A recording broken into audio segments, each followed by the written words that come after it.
Hello friends, நம்ம எதை பற்றி பார்க்க போகிறோம் அப்படின்னா எம்பிபிஎஸோட கவர்மெண்ட் காலேஜோட கட் ஆஃப் தான் இன்றைக்கி பார்க்க போகிறோம். யாருக்கெல்லாம் வந்து கவர்மெண்ட் காலேஜஸ் கிடைக்கும் அப்படின்றத இன்றைக்கி பார்க்க போகிறோம். அண்ட் தென் நெக்ஸ்ட்டு பார்த்தீங்கன்னா வந்து இங்கே 7.5 ரிசர்வேஷன் யாருக்கு ப்ளஸ் வந்து மீதி இருக்க சீட் 92.5 சீட்ஸ்லாம் யார் எந்தெந்த மார்க் கிடைக்கின்றதை இன்றைக்கி பார்க்க போகிறோம். ஃபஸ்ட்டு இதை பற்றி பார்க்கணும்னா ஜென்ரல் கேட்டகரி. ஜென்ரலுக்கு 92.5 சீட்ஸ் என்னென்ன இருக்குது அப்படின்றது தான் பார்க்க போகிறோம். ஃபஸ்ட்டு பார்த்தீங்கன்னா ஓசிக்கு வந்து ஒரு 635 ப்ளஸ் அதுக்கு மேலே இருக்கிறவங்களுக்கு எல்லாருக்குமே பார்த்தீங்கன்னா கவர்மெண்ட் சீட்ஸ் கிடைக்கும். நெக்ஸ்ட்டு வந்து பிசிக்கு பார்த்தீங்கன்னா 590 ப்ளஸ் இருக்கணும். நெக்ஸ்ட்டு பிசிஎம்க்கு 570, எம்பிசிக்கு 580, எஸ்சிக்கு 500 ப்ளஸ்ஸு, எஸ்சிஏக்கு வந்து 425, எஸ்டிக்கு வந்து 400 ப்ளஸ்.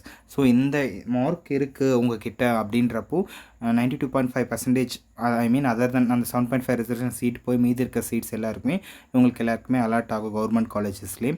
இது வந்து பார்த்திங்கன்னா ஒரு அப்ராக்சிமேட் ஒரு கேல்குலேஷன் தான். லாஸ்ட் இயர் பேஸ் பண்ணி இந்த வருஷம் எவ்வளோ கட் ஆஃப் போகுன்றது. இந்த மார்க் இருக்கவங்க ஓரளவு கவர்மெண்ட் சீட் கிடைக்கும் அப்படின்னு ஒரு பிளானிங் வச்சுக்கோங்க. மேபி இந்த வந்து ஒரு 5 to 10 மார்க் டிஃபர் ஆகலாம், கொஞ்சம் கம்மியாக ஆகலாம், அதிகமாகவும் ஆகலாம். இதை வச்சு நீங்கள் வந்து எம்பிபிஎஸ் சீட்ஸ் வந்து நீங்கள் பிளான் பண்ணிக்கோங்க. ஒரு ஐடியா வந்து யாருக்கெல்லாம் கவர்மெண்ட் காலேஜ் கிடைக்கும் அப்படின்ற மாதிரி பிளான் பண்ணிக்கோங்க. நெக்ஸ்ட்டு பார்த்தீங்கன்னா வந்து கவர்மெண்ட் ஸ்கூலில் படித்தவங்களுக்கு 7.5 ரிசர்வேஷன் இருக்கும். அதில் யாரெல்லாம் வந்து கவர்மெண்ட் காலேஜில் போவாங்க, சீட்ஸ் கிடைக்கும், எவ்வளோ நீட் மார்க் தேவைன்றது தான் பார்க்க போகிறோம்.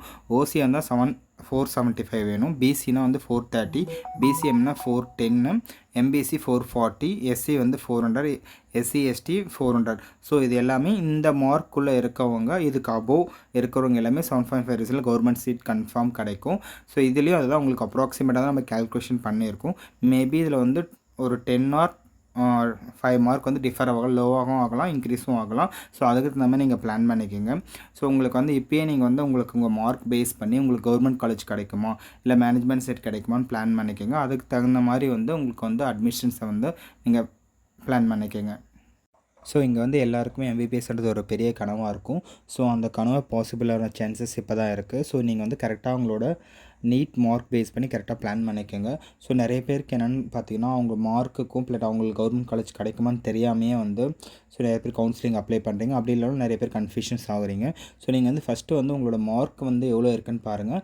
அந்த மார்க் லாஸ்ட் இயரோட கட் ஆஃப் கூட ஃபஸ்ட்டு ஒரு கம்பேர் பண்ணி இந்த மார்க் கவர்மெண்ட் காலேஜ் கிடைக்குமா, இல்லை வந்து மேனேஜ்மெண்ட் சீட் இருக்கா, இல்லை கவர்மெண்ட் செல்ஃப் ஃபைனான்ஸ் சீட்ஸ் கிடைக்குமா, இல்லைனா நம்மளுக்கு டீம்டு யூனிவர்சிட்டிஸ் ட்ரை பண்ணலாமா அப்படின்னு பிளான் பண்ணி உங்கள் எம்பிபிஎஸ் கேரியரை பிளான் பண்ணிக்கோங்க.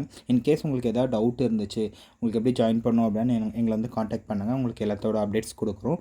வந்து ப்ரீ பிளானாக இருங்க. All the best for your future. Thank you.